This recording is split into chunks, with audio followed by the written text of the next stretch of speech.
ರೇಣುಕಾಸ್ವಾಮಿ ಹತ್ಯೆಯ ವಿಚಾರಕ್ಕೆ ಸಂಬಂಧಪಟ್ಟಂತೆ ಅಗದಷ್ಟು ಆಳಕ್ಕೆ ಹೋಗ್ತಾ ಇದೆ, ಬಗದಷ್ಟು ಹೊಸ ವಿಚಾರಗಳು ಹೊರಬರ್ತಾ ಇದೆ.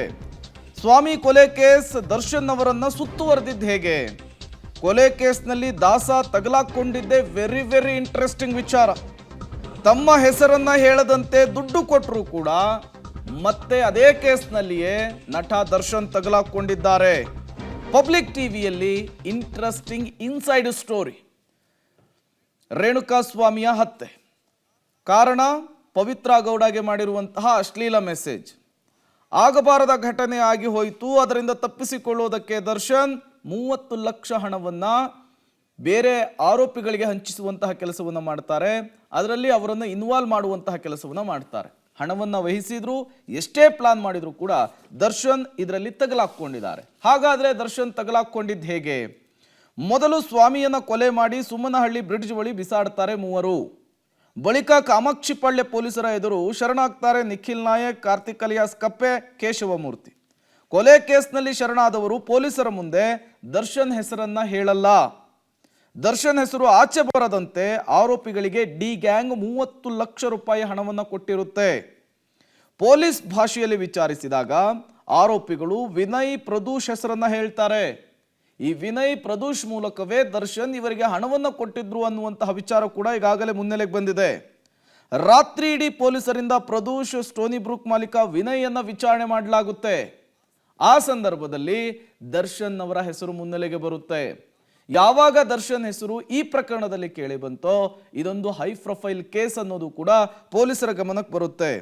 ವಿಚಾರಣೆ ಟೈಟ್ ಆದಾಗ ಪವಿತ್ರ ಗೌಡ ಹೆಸರನ್ನು ಕೂಡ ಪ್ರಸ್ತಾಪಿಸ್ತಾರೆ ವಿನಯ್ ಮತ್ತೆ ಪ್ರದೂಷ್. ಅದಾದ ಮೇಲೆ ಪವಿತ್ರ ಗೌಡ ಹೆಸರು ಬರ್ತಾ ಇದ್ದಂತೆ ಪೊಲೀಸರು ಮತ್ತಷ್ಟು ತನಿಖೆಯನ್ನು ಚುರುಕುಗೊಳಿಸ್ತಾರೆ, ತನಿಖೆಯ ಆಳಕ್ಕಿಳಿತಾರೆ. ಆ ಸಂದರ್ಭದಲ್ಲಿ ಹೊರಗೆ ಬರೋದೇ ನಟ ದರ್ಶನ್ ಹೆಸರು. ದರ್ಶನ್ ಹೆಸರು ಪುರಾವೆ ಸಿಗ್ತಾ ಇದ್ದಂತೆ ಕಮಿಷನರ್ಗೆ ACP ಚಂದನ್ ಕರೆ ಮಾಡ್ತಾರೆ. ಕಮಿಷನರ್ ಸೂಚನೆಯಂತೆ ಮೈಸೂರಿಗೆ ಹೋಗ್ತಾರೆ. ಜಿಮ್ನಲ್ಲಿದ್ದಂತಹ ನಟ ದರ್ಶನ್ ಅವರನ್ನ ಉಟ್ಟ ಬಟ್ಟೆಯಲ್ಲಿ ಅರೆಸ್ಟ್ ಮಾಡಿಕೊಂಡು ಬೆಂಗಳೂರಿಗೆ ಕರೆ ತರ್ತಾರೆ. ತಮ್ಮದೇ ವಾಹನದಲ್ಲಿ ಬರ್ತೀನಿ ಅಂತ ಹೇಳಿ ದರ್ಶನ್ ಪೊಲೀಸರಿಗೆ ಹೇಳ್ತಾರೆ. ಆ ಸಂದರ್ಭದಲ್ಲಿ ಪೊಲೀಸ್ ಅಧಿಕಾರಿ ಒಂದು ಖಡಕ್ ಸೂಚನೆಯನ್ನು ಕೊಡ್ತಾರೆ. ನೀವು ನಮ್ಮ ಕಾರನ್ನು ಹತ್ತುತ್ತೀರಾ ಅಥವಾ ನಮ್ಮ ಸ್ಟೈಲಲ್ಲಿ ಕರೆದುಕೊಂಡು ಹೋಗಬೇಕಾ ಅಂತ ಹೇಳ್ತಾರೆ. ಆ ಸಂದರ್ಭದಲ್ಲಿ ದರ್ಶನ್ ಪೊಲೀಸ್ ಜೀಪನ್ನು ಹತ್ತಿ ಬೆಂಗಳೂರಿಗೆ ಬರ್ತಾರೆ. ಅದಾದ ಮೇಲೆ ಪೊಲೀಸರು ಇನ್ವೆಸ್ಟಿಗೇಷನ್ ಅನ್ನು ಆರಂಭಿಸ್ತಾರೆ. ಆ ಸಂದರ್ಭದಲ್ಲಿ ಇವರು ಕೊಲೆ ಮಾಡಿದ್ದು, ಯಾವ ರೀತಿ ಪ್ಲಾನ್ ಮಾಡಿದ್ರು, ಕೊಲೆ ನಂತರ ಹೇಗೆ ಡಿಸ್ಪ್ಯಾಚ್ ಮಾಡಲಾಯಿತು, ಡೆಡ್ ಬಾಡಿಯನ್ನ, ಎಲ್ಲದರ ಬಗ್ಗೆಯೂ ಕೂಡ ಇಂಚಿಂಚು ಮಾಹಿತಿ ಸಿಗ್ತಾ ಹೋಗುತ್ತೆ. ಹಲವು ವಿಚಾರಗಳ ಅನಾವರಣ ಕೂಡ ಆಗುತ್ತೆ. ಮತ್ತಷ್ಟು ಡೀಟೇಲ್ಸ್ ಅನ್ನು ಕೊಡ್ತಾರೆ ನಮ್ಮ ಪ್ರತಿನಿಧಿ ನಾಗೇಶ್, ನೇರ ಸಂಪರ್ಕದಲ್ಲಿ ಜಾಯಿನ್ ಆಗಿದ್ದಾರೆ. ನಾಗೇಶ್, ಈ ಕೊಲೆ ಪ್ರಕರಣದಿಂದ ತಪ್ಪಿಸಿಕೊಳ್ಳುವುದಕ್ಕೆ ನಟ ದರ್ಶನ್ ಏನೆಲ್ಲ ಪ್ರಯತ್ನ ಮಾಡಿದ್ರು ಅನ್ನೋದು ಕೂಡ ಪೊಲೀಸರ ತನಿಖೆಯ ಸಂದರ್ಭದಲ್ಲಿ ಗೊತ್ತಾಗ್ತಾ ಇದೆ.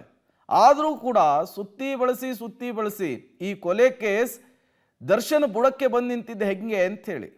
ರೇಣುಕಾಸ್ವಾಮಿ ಕೊಲೆ ಕೇಸಲ್ಲಿ ದರ್ಶನ್ ಹೆಸರು ಬರಬಾರ್ದು ಅನ್ನುವಂಥ ಕಾರಣಕ್ಕಾಗಿ ಸಾಕಷ್ಟು ಪ್ಲಾನ್ ಮಾಡಿತ್ತು. ಆ ಪ್ಲಾನ್ನಂತೆ ಆರಂಭದಲ್ಲಿ ಎಲ್ಲವೂ ಕೂಡ ನಡೀತಾ ಹೋಗ್ತಾ ಇತ್ತು. ಆದರೆ ಪೊಲೀಸರು ಯಾವಾಗ ಇವರು ಅಂದರೆ ಸರೆಂಡರ್ ಆಗಿದ್ದಂಥ ಆರೋಪಿಗಳು ಕೊಡ್ತಿದ್ದಂಥ ಹೇಳಿಕೆ ರೆಡಿಮೇಡ್ ಹೇಳಿಕೆ ಅನ್ನುವಂಥದ್ದು ಪೊಲೀಸರಿಗೆ ಅನುಮಾನ ಬರುತ್ತೋ ಆಗ ಪೊಲೀಸರು ಅವರದೇ ರೀತಿಯಾಗಿ ತನಿಖೆ ಮಾಡಲಿಕ್ಕೆ ಶುರು ಮಾಡ್ತಾರೆ. ತನಿಖೆ ಮಾಡಲಿಕ್ಕೆ ಸುಮಾರು ರಾತ್ರಿ ಇಡೀ ತನಿಖೆ ಮಾಡಿದಂಥ ಸಂದರ್ಭದಲ್ಲಿ 1:30ಯಿಂದ 2 ಗಂಟೆ ಸುಮಾರಿಗೆ ಈ ಸರೆಂಡರ್ ಆಗಿದ್ದಂಥ ಆರೋಪಿಗಳು ಪೊಲೀಸರ ತನಿಖೆಗೆ ಹೆದರಿ ಆರಂಭದಲ್ಲಿ ಈ ಪ್ರದೂಷ್ ಮತ್ತು ಸ್ಟೋನಿ ಬ್ರೂಕ್ ಮಾಲೀಕನಾಗಿರೋಂಥ ಆರೋಪಿ ವಿನಯ್ ಹೆಸರನ್ನು ಆರಂಭದಲ್ಲಿ ಪ್ರಸ್ತಾಪ ಮಾಡ್ತಾರೆ. ಅಲ್ಲೂ ಕೂಡ ದರ್ಶನ್ ಹೆಸರು ಎಲ್ಲೂ ಕೂಡ ಪ್ರಸ್ತಾಪ ಮಾಡಲ್ಲ. ಕಾರಣ ದರ್ಶನ್ ಹೆಸರು ಎಲ್ಲೂ ಬರಬಾರ್ದು ಅಂತೇಳಿ ಹಣ ಪಡೆದು ಆರೋಪಿಗಳು ಸರೆಂಡರ್ ಆಗಿರ್ತಾರೆ. ಆ ಒಂದು ಋಣಕ್ಕಾಗಿ ದರ್ಶನ್ ಹೆಸರು ಆರಂಭದಲ್ಲಿ ಸರೆಂಡರ್ ಆಗುವಂಥ ಆರೋಪಿಗಳು ಯಾರೂ ಕೂಡ ಹೇಳಲ್ಲ. ಅದಾದ ನಂತರ ಕೊನೆಗೆ ಪೊಲೀಸರ ತನಿಖೆ ತೀವ್ರಗೊಳ್ತಿದ್ದಂತೆ ಸರೆಂಡರ್ ಆದಂಥ ಆರೋಪಿಗಳು ಸ್ಟೋನಿ ಬ್ರೂಕ್ ಮಾಲೀಕ ವಿನಯ್ ಮತ್ತು ಪ್ರದೂಷ್ನ ಹೆಸರು ಹೇಳ್ತಾರೆ. ಆದ ಬಳಿಕ ಪೊಲೀಸರು ನೇರವಾಗಿ ಎಂಟ್ರಿ ಆಗೋದು ವಿನಯ್ ಮತ್ತು ಪ್ರದೂಷ್ನನ್ನು ಬಂಧನ ಮಾಡುವ ಕೆಲಸ. ಅದಾದ ಬಳಿಕ ಅವರನ್ನು ಕರೆತಂದು ರಾತ್ರಿ 1 ಗಂಟೆಯಿಂದ 4 ಗಂಟೆ ಬೆಳಿಗ್ಗೆ ಜಾವ ತನಕ ನಿರಂತರವಾಗಿ ತನಿಖೆ ಮಾಡಿದಂಥ ಸಂದರ್ಭದಲ್ಲಿ ಆ ಹೆಸರು ಬರೋದು ವಿನಯ್ ಮತ್ತು ಪ್ರದೋಷ್ ಬಾಯಲ್ಲಿ ಹೆಸರು ಬರದೆ ಪವಿತ್ರ ಗೌಡ ಅನ್ನುವಂಥ ಒಂದು ಹೆಸರು. ಅದಾದ ಬಳಿಕ ಪವಿತ್ರ ಗೌಡ ಹೆಸರು ಯಾವಾಗ ಹೊರಗಡೆ ತರುತ್ತೋ ಅದಾದ ನಂತರ ಪೊಲೀಸರು ಮತ್ತೆ ಈ ಪ್ರಕರಣ ಹೈ ಪ್ರೊಫೈಲ್ ಆಗಿದೆ, ಇದರಲ್ಲಿ ಬೇರೆದೇ ರೀತಿಯಾದ ಕಥೆಗಳು ನಡೆದಿದ್ದಾವೆ ಅನ್ನುವಂಥ ಅನುಮಾನ ವ್ಯಕ್ತಪಡಿಸಿ ಮತ್ತೆ ತನಿಖೆಯ ತೀವ್ರ ಆಳಕ್ಕೆ ಇಳಿದಂಥ ಸಂದರ್ಭದಲ್ಲಿ ಈ ನಟ ದರ್ಶನ್ ಹೆಸರು ಬರುತ್ತೆ.